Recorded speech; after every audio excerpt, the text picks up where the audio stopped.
네, 정성원 목사님의 기독교 세계관이 필요해라는 책에 보면 세 가지 믿음에 대한 표현이 나옵니다. 첫 번째 믿음은 알라딘의 램프 요정 믿음이라고 말합니다. 다른 말로 지니 믿음이라고 표현을 하는데요.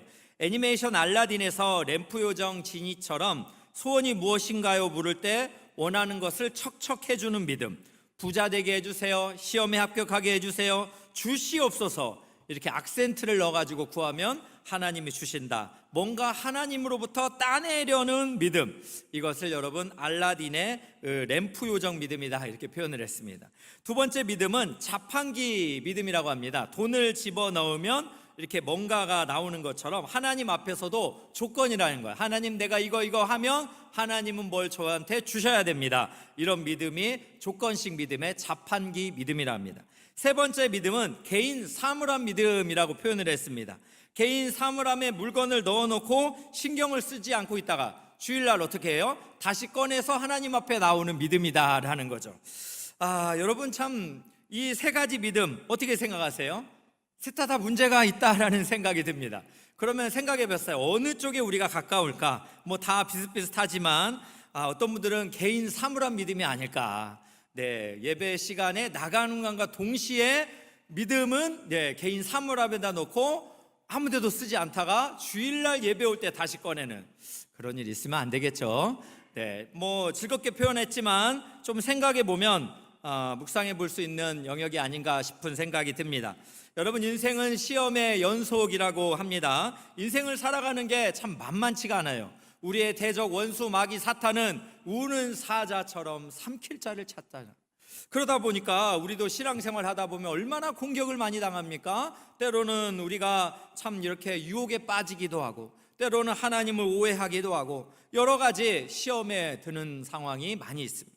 여러분 우리가 보통 시험에 언제 드는가 한번 찾아봤더니 한 5개 정도 예를 들더라고요. 첫 번째는 기도가 응답되지 않을 때 우리가 시험에 드는 거예요. 오래오래 기도했는데 하나님이 다른 결과를 주셨을 때 왜 하나님은 내 기도에 응답하지 않는가? 우리가 시험에 빠집니다. 두 번째는 어떤 때입니까? 고난이 오래 지속될 때죠.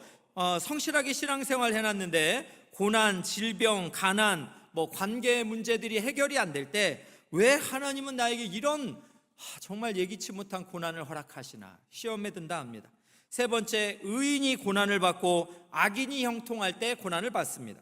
우리가 시험에 듭니다. 세상에서 악한 자들이 잘 되고 또 예수님 믿고 착하게 사는 사람들이 고난을 받는 모습을 경험하게 되면 하나님을 의심하게 돼요. 나누는 마음이 생기죠. 그래서 내가 이렇게 마음을 깨끗하게 신앙생활 열심히 할 필요가 있나? 이런 회의적인 생각이 듭니다. 네 번째는 어떻습니까? 교회나 성도들로 인해서 상처받으면서 시험에 들기도 합니다. 하나님을 신뢰하면서 교회 안의 리더들과 또 여러 가지 동역자들이 감정적으로 너무나 참 옳지 못한 일을 할 때 그때 예수 믿는 사람들이 어떻게 저럴 수 있나? 이런 상처를 받으면서 시험에 듭니다. 다섯 번째는 어떤 때입니까? 하나님의 뜻이 이해가 되지 않을 때입니다.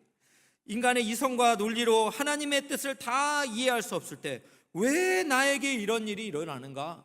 왜 나한테 이런 일들이 계속되는가? 이렇게 우리가 불평하며 시험에 들 때가 많이 있습니다. 여러분 인생은 시험의 연속이다라고 말할 정도로 이렇게 정말 만만치 않은 인생을 우리가 살고 있습니다. 그러나 이 시험 속에서도 우리가 시험 가운데 넘어져서는 안 되는 것입니다. 시험을 참는 자는 복이 있다라고 오늘 12절 말씀에 말씀하시는 것처럼 우리가 시험 중에도 하나님을 의지해야 됩니다. 왜 그렇습니까? 시편 37편 23절 24절에 이렇게 말씀합니다. 한번 보겠습니다.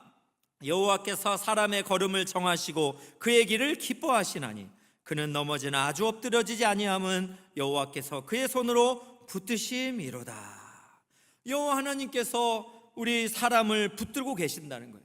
우리도 시험 가운데 때로는 넘어질 수 있습니다. 연약하기 때문에 때로는 엎드러지기도 합니다. 때로는 내가 예수를 믿고 있는가라는 생각이 들 정도로 하나님의 사랑을 오해하기도 합니다.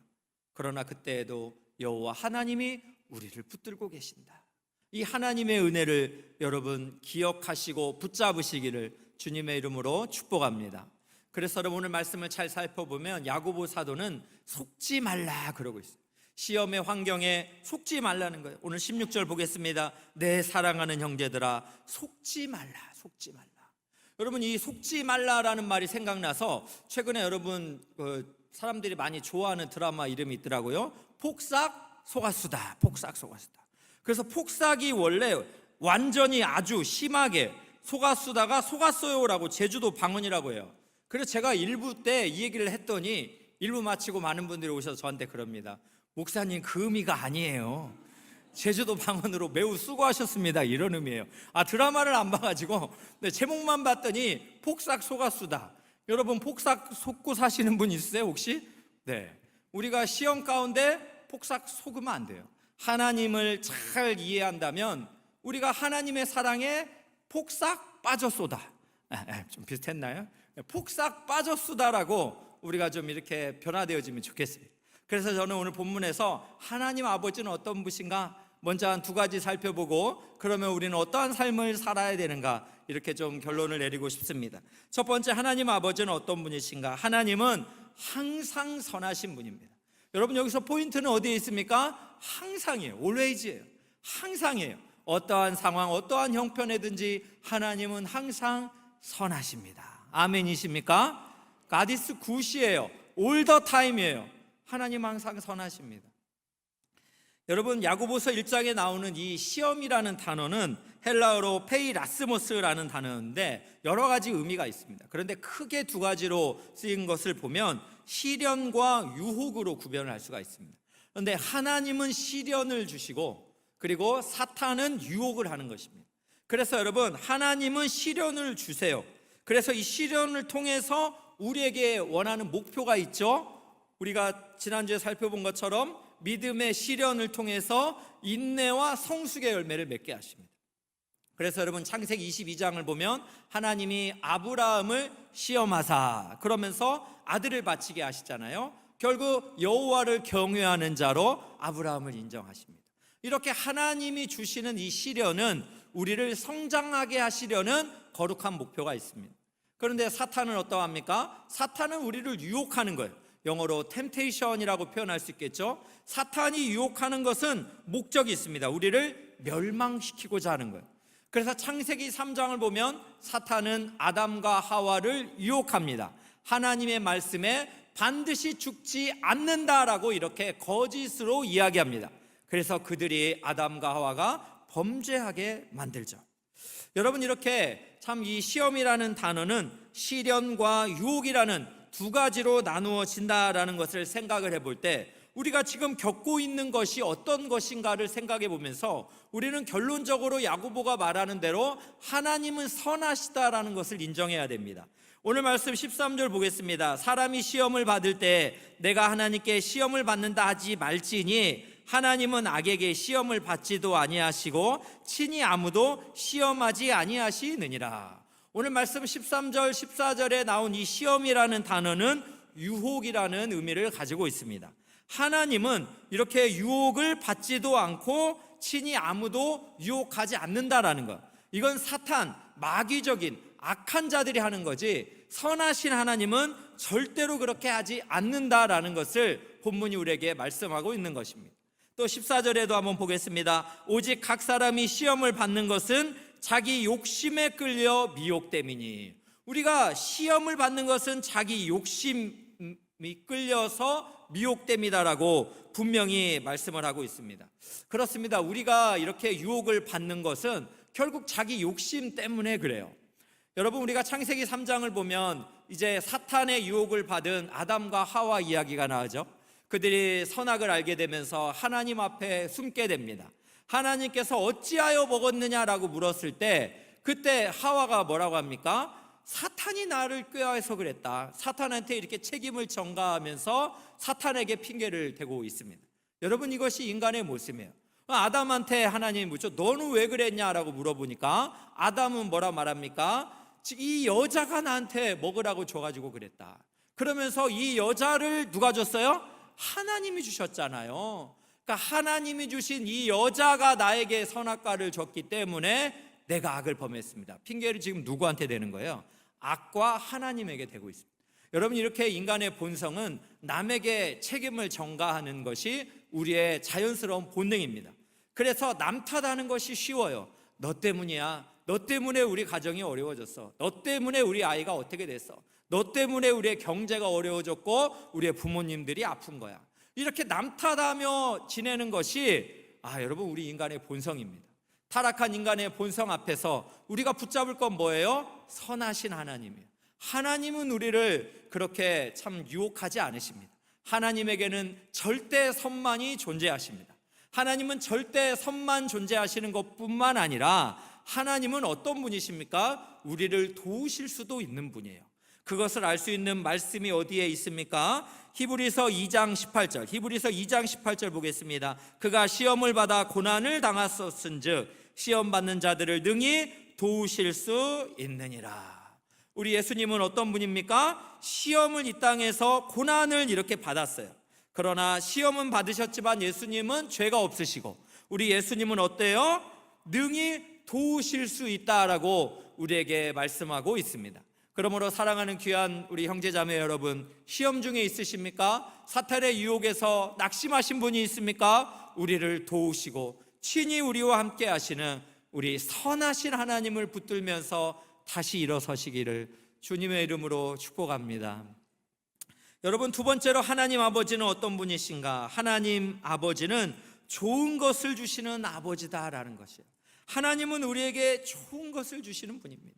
여러분, 지난주에도 야고보서 말씀에서 우리가 시련 가운데 있을 때 하나님의 지혜로 극복할 수 있다라 그랬죠. 하나님께 구하면 하나님이 어떻게 해주신댔어요? 후히 주시고 꾸짖지 않도록 우리에게 지혜를 주신다 말씀하셨습니다. 하나님은 우리에게 후히 주시는, 또 우리에게 정말 좋은 것을 주시는 아버지가 되십니다.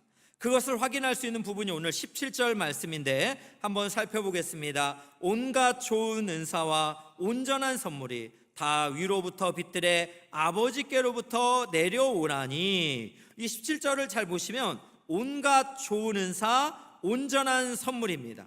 여러분, NIV 성경으로 보면 every라는 이런 단어를 썼어요. 그래서 every good and perfect gift라고 이렇게 표현한 거예요. 모든 좋은 그리고 완벽한 선물은 누구에게? 아버지께로부터 내려온다라는 거예요. 그러니까 이 땅에서 우리가 살아가면서 좋은 은사 얼마나 많이 받고 싶어 합니까? 또 우리에게 얼마나 우리가 완벽한 선물들을 원합니까? 그런데 이것은 세상에서 얻을 수 있는 것이 아니고 내 힘으로 그렇게 우리가 만들어내는 것도 아니고 하늘의 아버지께로부터 내려온다라는 거예요. 이 아버지께로부터 내려오는데 그 아버지는 어떤 아버지라고 표현했습니까? 빛들의 아버지다, 광명의 아버지다, 이렇게 표현한 거예요. 빛이라는 것은 뭘 이야기한 거예요? 해와 달 그리고 별을 나타내는 거 아닙니까? 하나님 아버지는 어떻게 하셨어요? 해와 달과 별을 창조하신 전능하신 주님이신 줄로 믿습니다. 그 완벽하시고 전능하신 하나님이 우리의 아버지가 되셔서 우리에게 좋은 은사와 온전한 선물을 내려주신다라고 말씀하고 있습니다. 그렇다면 그 좋으신 하나님, 그 하나님께 우리가 구해야 되지 않겠어요? 우리 하나님이 어떤 분이신가를 또 말씀해 주는 것이 27절 하반절도 한번 더 볼게요. 하반절을 보니까요, 그 하나님은 변함도 없으시고 회전하는 그림자도 없으시로다. 무슨 말씀입니까? 우리 하나님은요 변하지 않아요. 회전하는데 그림자도 없대요. 여러분, 천지의 만물은 다 변합니다. 지구상에 있는 모든 것들은 썩어서 없어집니다. 사람까지도 그의 생각도 소멸되고 사람도 이 땅에서 흙으로 돌아갑니다. 이 땅의 모든 존재는 사라지고 없어지고 변하지만 그러나 하나님은 어떤다고요? 변함도 없으시고 회전하는 그림자도 없다라는 거예요. 하나님께서는 우리를 사랑하심에 있어서, 그분은 또 그분의 선하심에 있어서 변함도 없으시고 회전을 하면서 바뀌면서 그림자 정도도 만들어내지 않는다라는 거예요. 하나님은 속임수를 가지거나 겉과 속이 다르거나 변덕스럽거나 하지 않는다라는 말씀입니다.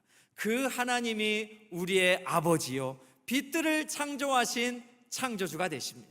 그분이 구하는 자에게 온갖 좋은 은사와 완벽한 선물을 우리에게 주신다라는 말씀을 묵상할 때 여러분 얼마나 감사가 됩니까? 그렇기 때문에 여러분, 우리가 시험당한 환경에서도 선하신 하나님, 이 완전하신 하나님을 우리가 의존할 필요가 있습니다. 여러분, 우리가 창세기 22장을 보면 하나님께서 이 아브라함을 시련을 하시죠. 창세기 22장 1절을 보면 하나님이 아브라함을 시험하시되 라고 이렇게 말씀하는데, 이 시험은 시련을 의미하고 있습니다. 그 시험은 뭐였습니까? 독자 아들을 제물로 바치라는 거예요. 여러분, 상상을 해보십시오. 100세여든 눈에 넣어도 안 아플 것 같은 이 아들은 청소년 정도 됐을 나이라고 하잖아요. 이 아들을 하나님께 제물로 바치라는 것은 죽이라는 거잖아요. 어떻게 선하신 하나님이 나의 아들을 100세 때 지금 제물로 바치라는 거예요? 인간적으로 말하면 뭐야 이거? 주셨다가 뭐 다시 죽이라는 거야? 이게 정말 하나님한테 얼마나 분노할 일입니까? 그런데 아브라함은 아침에 일찍이 다음 날 바로 순종합니다. 아브라함이 믿었던 게 있어요. 선하신 하나님, 비록 내 이성을 초월하지만 반드시 하나님의 이 시련 가운데서는 하나님께서 예비하신 여호와 이레가 있을 것이다, 그것을 신뢰했던 것이죠. 그래서 나중에 하나님께서 이 아브라함이 이삭을 죽이려 할 때 멈추게 하십니다. 그래서 아브라함이 그 땅의 이름을 여호와 이레라고 짓는데요. 여러분, 그 말씀이 창세기 22장 14절에 나옵니다. 보겠습니다. 아브라함이 그 땅 이름을 여호와 이레라 하였으므로 오늘날까지 사람들이 이르기를 여호와의 산에서 준비되리라. 아브라함이 그 땅 이름을 뭐라 했다고요? 여호와 이레라고 이렇게 칭했습니다. 그런데 이 단어의 뜻을 NIV 성경 번역으로 봤더니요, The Lord will provide라고 말하는 거예요.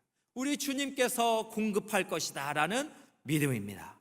여러분, 우리가 선하신 하나님을 신뢰한다면 여러분, 예상치 못한 믿음의 시련 속에서도 하나님께서 여호와 이레가 되셔서 우리에게 공급하며 채워주실 것이다. 온갖 좋은 은사와 또 모든 완벽한 선물을 하나님 아버지께서 완벽하신 능력으로 우리에게 공급하실 것이다. 여러분, 이런 믿음을 가지시기를 진심으로 축복합니다. 이런 믿음을 가진 사람들은요, 낙심하지 않습니다. 여러분, 이런 믿음 안에 있는 사람들은 하나님의 길을 걸어가면서 한 번, 두 번 넘어질 수 있지만 여러분, 넘어지면 안 돼요. 주를 위하여 열심히 최선을 다해서 봉사하고 소명을 가지고 가정을 섬기고 또 사명을 가지고 직장에서 사업장에서 최선을 다해서 사는데 그때마다 어려운 일이 이렇게 콱콱 사방으로 우겨쌈을 당하면 그때 그냥 풀썩 주저앉아서 하나님 나 몰라요 라고 이렇게 막 하는 것이 아니고, 그냥 침체 속에 빠져서 집 밖에 나가지 않는 그런 게 아니고 하나님 앞에 항복하면서 기도로 나아가야 돼요. 여러분, 이 기도로 나아가는 게 얼마나 중요한가. 이 기도라는 것이 여러분 믿음의 표현입니다. 여러분, 믿음을 가진 사람은 오늘 또 하나님 앞에 무릎 꿇을 수 있어요. 우리가 세상 앞에서 무릎 꿇는 것이 아니라 믿음의 사람들은 하나님 앞에서만 무릎을 꿇는 거예요. 그래서 여러분, 예수님께서는요, 마태복음 7장에서 보면 기도에 대해서 우리에게 확신하며 말했어요. 구하고 찾고 두드리는 자에게 하나님께서 얻을 것이다, 찾을 것이라, 열릴 것이라 3번이나 말씀을 바꿔가면서 약속하십니다. 그러면서 우리에게 하신 약속이 뭡니까? 9절에서 11절 보겠습니다. 너희 중에 누가 아들이 떡을 달라 하는데 돌을 주며 생선을 달라 하는데 뱀을 줄 사람이 있겠느냐? 떡은 선한 거잖아요. 돌은 악한 거잖아요. 그러니까 선한 걸 달라는데 악한 거를 줄 사람 없다는 거예요. 생선 좋은 거잖아요. 뱀은 나쁜 거잖아요. 뱀을 줄 사람이 어디 있겠느냐? 결론을 내립니다. 11절에 너희가 악한 자라도 좋은 것으로 자식에게 줄 알거든 하물며 하늘에 계신 너희 아버지께서 구하는 자에게 좋은 것으로 주시지 않겠느냐?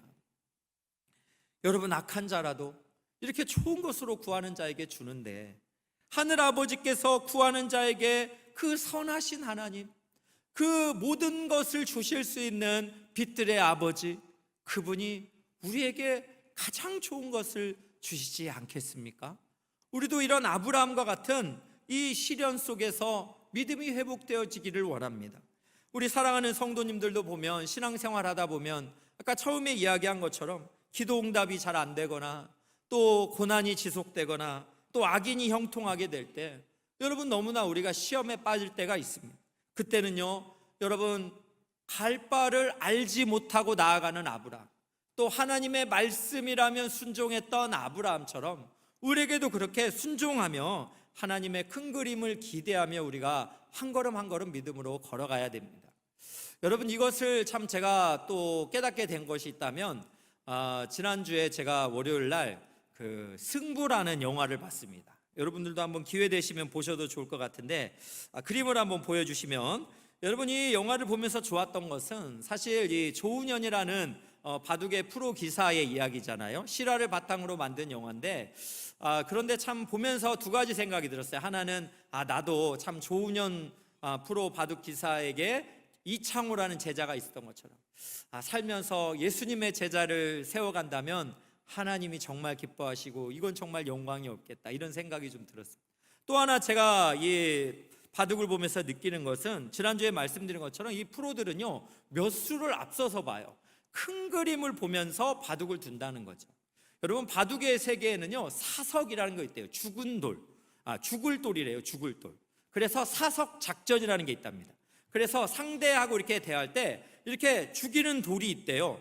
그러면 상대방은 작은 바로 눈앞의 것만 보기 때문에 막 기분이 좋아가지고 이 돌들을 이렇게 먹으면서 집을 이렇게 짓는다고 해요. 그런데 이 고수들은 큰 그림을 보고 있기 때문에 나중에 아주 그 중요한 돌을 딱 그 순간에 놓으면서 결국에는요 대마를 잡았다, 이런 표현을 하잖아요. 결국에는 이 바둑에서 이긴다라고 이렇게 이야기를 합니다.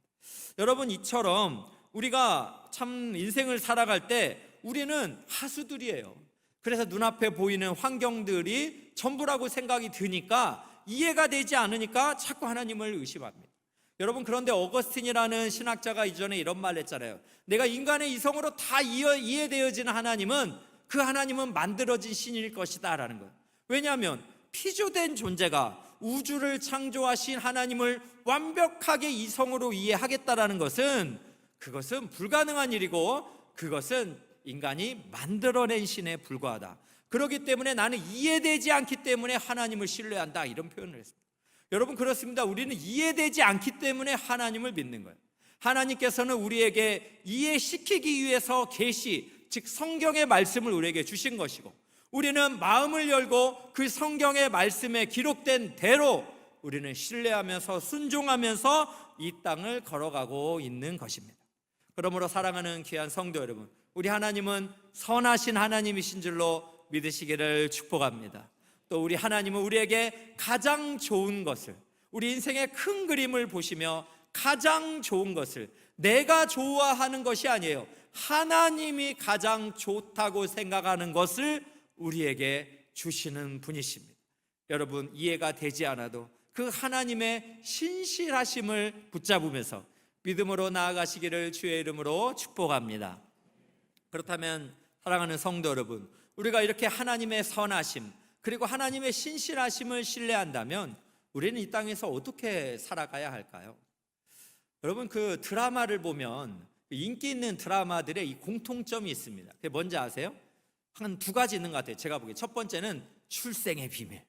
그래서 항상 무슨 회장님 딸, 뭐 회장님 아들, 그래서 하루아침에 자고 일어났더니 재벌이 되어 있다, 뭐 이런 세상적인 야망이 가득 들어있는 드라마이기 때문에 인기가 있다라는 생각이 듭니다. 또 하나는 뭡니까? 기억상실증. 그래서 꼭 자고 일어났더니 재벌 아들이고, 이 기억상실이었다가 아니면 쓰러졌다가 다시 기억이 막 돌아와요. 뭐 이런 똑같은 흐름에 주인공만 달라지고 환경만 달라지는 드라마를 보면서도 우리 많은 분들이 눈물을 흘리면서, 우리 남자분들도 요즘 여성 호르몬이 많이 나오시는 분들 이렇게 눈물을 흘리면서 이렇게 감격스럽게 뭐 보기도 하고 막 그런다고 얘기를 들었습니다. 여러분, 이렇게 드라마가 이렇게 가지고 있는 것을 우리가 생각을 한다면, 제가 왜 갑자기 이런 뜬금없는 얘기를 했는가? 오늘 여러분에게 우리의 출생의 비밀을 한번 제가 말씀을 좀 해드려야 될 것 같아서 말씀을 나누고 싶습니다. 오늘 말씀 18절을 보면요, 우리의 출생의 비밀이 고스란히 담겨 있습니다. 그게 무엇이냐? 한번 18절 보겠습니다. 그가 그 피조물 중에 우리로 한 첫 열매가 되게 하시려고. 그가는 하나님입니다. 하나님이 목적을 가지셨습니다. 피조물 중에 우리로 하여금 하나님의 첫 열매. 여기서 이 첫 열매라는 것은 예수님을 믿게 되는 이 그리스도인을 말하는 거예요. 예수님을 믿는 사람들을 첫 열매로 표현된 것이 신약 성경에서 이 그리스도인으로 표현된 경우가 참 많이 있습니다. 그래서 하나님께서는요, 피조물들 중에 우리를 예수를 믿는 첫 열매를 되게 하셨다라는 거예요.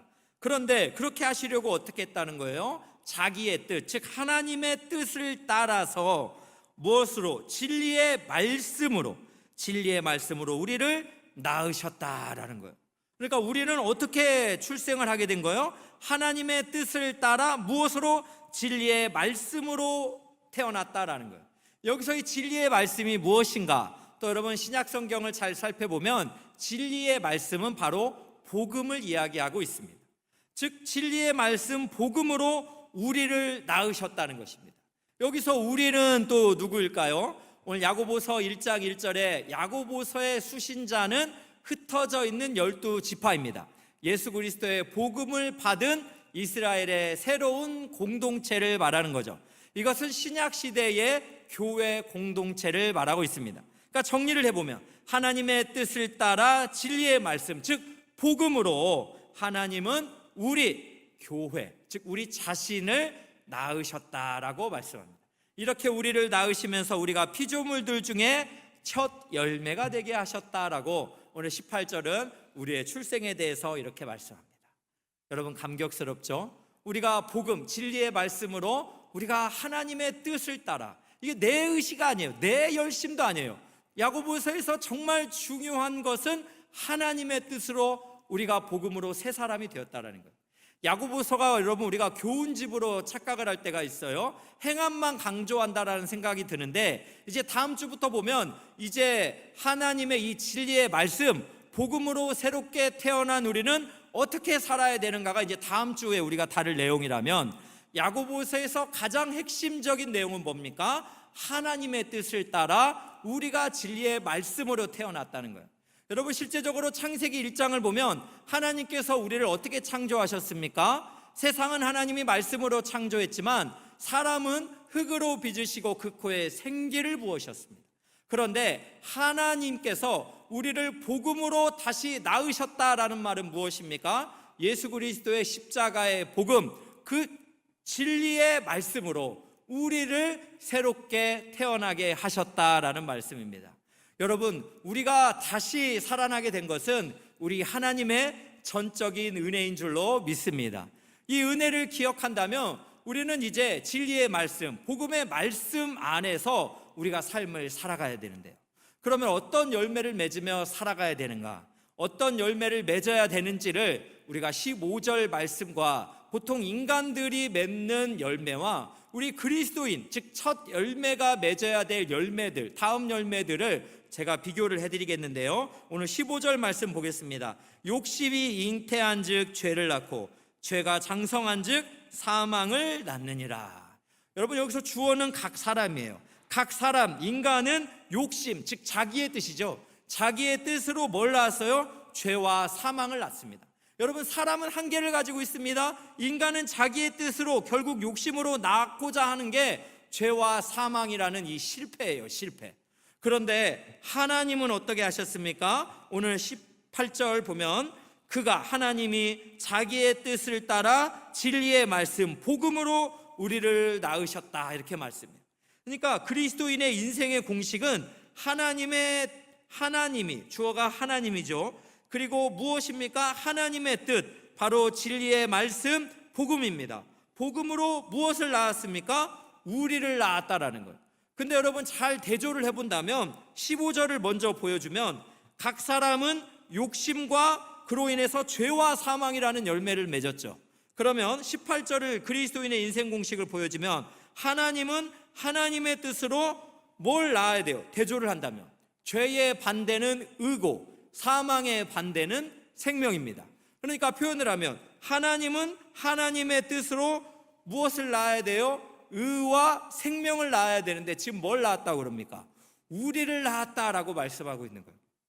그러니까 하나님께서 복음, 즉 진리의 말씀으로 우리를 낳았다라는 것은 하나님이 기대하는 바가 있다는 거예요. 하나님께서 우리에게 기대하는 열매는 무엇입니까? 이 땅을 살아가면서 죄와 사망이 아니라 의와 생명의 열매를 맺기 원하신다라는 사실이에요. 사랑하는 귀한 성도 여러분, 우리는 이 땅을 살아가면서 하나님이 기뻐하시는 의와 생명의 열매를 맺어가시기를 진심으로 축복합니다.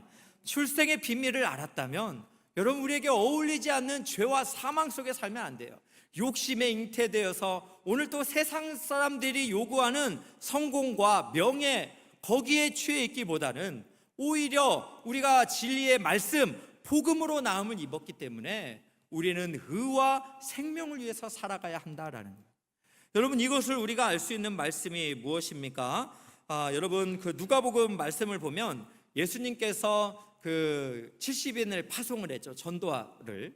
그래서 예수님이 주신 권세로 이렇게 마귀를 막 이렇게 멸하기도 하고 또 복음의 전파에 굉장한 승리를 하고 왔습니다. 뱀과 전갈, 그 원수의 모든 능력을 제어하는 이런 기쁨 속에서 막 돌아와 가지고 흥분을 합니다. 그래서 그들이 매우 흥분했을 때 예수님이 이들에게 하신 말씀이 있어요. 누가복음 10장 20절 보겠습니다. 그러나 귀신들이 너희에게 항복하는 것으로 기뻐하지 말고 너희의 이름이 하늘에 기록된 것으로 기뻐하라. 무슨 말씀입니까? 제자들이 이 땅에서 성공과 능력과 어떤 명예와 성취, 그 가운데 모든 걸 잃었다라는 것으로 기뻐하지 말고 무엇으로 기뻐하라고요? 하나님의 자녀된 것으로 기뻐하라라고 말씀합니다. 여러분, 이것을 생각한다면 우리가 기뻐하는 건 뭡니까? 예수님이 말씀하신 그런 거 아니에요. 이 땅의 성공, 이 땅의 명예, 이 땅의 어떤 부, 여러분, 그런 것들을 얻었기 때문에, 남보다 더 성취했기 때문에 우리가 행복하다 생각하는 거 아닙니까? 여러분, 그러나 100이면 100, 이런 것들 안에서 행복을 찾으면 그 사람은 반드시 불행하게 느껴질 때가 반드시 옵니다. 여러분, 올라갈 때가 있으면 내려갈 때가 있는 거예요. 여러분, 우리가 성공과 성취에서 행복을 찾으려 한다면 반드시 우리는 실망할 수밖에 없는 순간이 온다는 거예요. 그렇기 때문에 우리는 어떤 사람이에요? 출생이 달라요. 의와 열매 가운데서 행복을 찾아야 하는 것입니다. 그래서 여러분, C.S. 루이스는 이런 말을 했습니다. 하늘을 노리면 땅을 덤으로 얻을 것이다. 땅을 노리면 둘 다 얻지 못할 것이다. 여러분은 하나님의 사람들입니다. 그렇기 때문에 우리가 하늘을 노리면서 살아야지, 땅을 노리면서 땅의 것들을 취하면 둘 다 얻지 못할 것이다 라고 우리에게 말씀하고 있습니다. 사랑하는 귀한 성도 여러분, 우리의 기쁨을 생각해 봅시다. 우리가 지금 시험당한 것은 어떤 것입니까? 저는 오늘 설교를 이렇게 마무리하면서 정말 큰 시험에 빠져서 어쩌면 영적인 깊은 침체에 빠질 뻔했던 스캇 솔즈라는 한 목사님의 이야기로 말씀을 마치고 싶습니다. 이 목사님은 여러분, 리디머 교회라고 뉴욕에 있는 교회가 있습니다. 팀 켈러 목사님이 시무를 하셨죠. 그래서 리디머 교회의 이 팀 켈러 목사님과 브루스 테렐 목사님께서 어느 날 이 스캇 솔즈 목사님을 청빙을 하기로 합니다. 그래서 이 리디머 교회가 4개로 분립개척을 하기로 이렇게 계획을 했습니다. 그러면서 이 스캇 솔즈 목사님은 6개월 동안 기도하면서 결국은 참 뉴욕으로 이사를 하게 됐고, 리디머 교회에서 4년 동안 열심히 섬겼습니다. 소그룹도 했고 또 설교자도 굉장히 잘 이렇게 설교를 해서 감사하게도 그 4명의 한 명 중에 들어가게 됐습니다. 그래서 너무나 기뻐하고 있었습니다. 그래서 리디머 교회가 여러 가지 환경과 전략들이 급변하게 되면서 결국에는 4개 교회를 3개로 이렇게 축소를 하기로 결정이 되어버렸습니다. 그러면 누군가 4명의 담임 목사를 뽑았는데 1명이 내려가야 되는 환경에 처한 거죠. 그 1명이 누가 됐겠어요? 이 스캇 솔즈 목사님이 된 거예요. 팀 켈러 목사님이 전화해서 죄송하게 됐습니다라고 이렇게 이야기했을 때 그때 이분이 너무나 마음이 무너졌대요. 꿈의 도시 뉴욕에서 꿈의 목회를 하고 싶었는데, 이렇게 뭔가 참 남들이 보기에 성공이라고 생각하는 그런 목회자가 되고 싶었는데 지금 어떻게 된 겁니까? 사임이 결정되고 나서 그는 3개월 동안 감정적으로 무너져 내렸다. 단순한 실망한 정도가 아니라 인간으로서 망연자실했다고 합니다. 그리고 불같이 분노도 일어났다고 합니다. 입맛도 뚝 떨어져서 몸무게가 10kg가 빠졌다고 합니다. 그리고 근심과 우울증에 시달리고, 그래서 목사님은 꿈과 소망, 야망을 진짜 하나님 앞에 다 내려놓을 수밖에 없는 항복하는 순간이 될 수밖에 없었다고 합니다. 그러면서 본인이 처음 담임 목사로 이렇게 부름을 받을 때 어느 날 우연히 아주 존 웨슬리 목사님의 언약 기도문이라는 것을 이렇게 읽은 적이 있대요. 그 기도문이 생각이 나면서 그 기도문으로 이렇게 자신의 삶을 항복하게 되었다라고 했습니다. 여러분, 저는 참 이 존 웨슬리 목사님의 기도문을 여러분에게 소개해주고 싶은데요, 이 기도문은 제가 언약 기도문이라고 하지만 하나님 앞에서의 두 손 두 발 드는 항복 기도문이다라고 이렇게 칭하고 싶습니다. 제가 한번 읽어드리겠습니다. 한번 보겠습니다. 존 웨슬리가 고백하는 겁니다. 저는 더 이상 제 것이 아닌 당신의 것입니다. 무엇이든 당신이 원하시는 일을 맡겨주시고 당신이 원하시는 사람들의 곁에 두소서. 저를 활동하게 하시거나 고난받게 하소서. 당신을 위해 저를 사용하시거나 쉬게 하소서. 당신을 위해 저를 높이거나 낮추소서. 저를 꽉 차게 하시고 저를 텅 비게 하시며 제게 모든 것이 있게 하시고 아무것도 없게 하소서. 저의 모든 것을 당신이 기쁘신 대로 쓰시도록 기꺼이 내놓겠습니다. 영광스럽고도 복된 성부, 성자, 성령 하나님, 당신은 제 것이며 저는 당신의 것입니다. 그렇게 되게 하소서. 지금 이 땅에 맺어진 언약이 하늘에서 이루어지게 하소서. 예수님의 이름으로 기도합니다. 아멘. 여러분이 존 웨슬리 목사님의 기도문 보세요. 저는 더 이상 제 것이 아니라 당신의 것입니다. 당신을 위해 저를 사용하시거나 쉬게 해달라는 기도를 여러분 어떻게 드릴 수 있어요? 여러분, 당신을 위해 저를 높이거나 낮추어 주기까지 하라는 거죠. 여러분, 이러한 기도문은 저는 항복 기도문이다라는 생각이 들어요. 근데 여러분, 우리가 시련을 당할 때 아브라함이 하나님께 항복한 것처럼 존 웨슬리 목사님이 하나님께 항복을 했을 때 그때야말로 하나님께서 일하시는 시작점이 되는 줄로 믿습니다. 그래서 여러분, 많은 분들이 이렇게 말합니다. 항복은 하나님께서 일하시는 행복입니다 라고 이렇게 표현을 합니다. 여러분, 항복이야말로 하나님께서 큰 그림을 그리시고 그의 뜻대로 인도하시는 행복이 될 수 있다라는 것입니다. 그러므로 사랑하는 귀한 성도 여러분, 오늘 말씀을 들으면서 시험 가운데 계신 분들도 많이 있으리라 생각합니다. 여러 가지 감당할 수 없는 시험이 몰려올 때 사랑하는 성도 여러분, 하나님의 선하심 그리고 하나님께서 좋은 것을 주신다라는 것을 믿으시고 하나님 앞에 항복하시기를 주의 이름으로 축복합니다. 여러분, 이곳에 계신 분은 100년이 지나면 아무도 이곳에 존재하지 않습니다. 세세토록 영원한 분은 우리 하나님 한 분이신 줄로 믿습니다.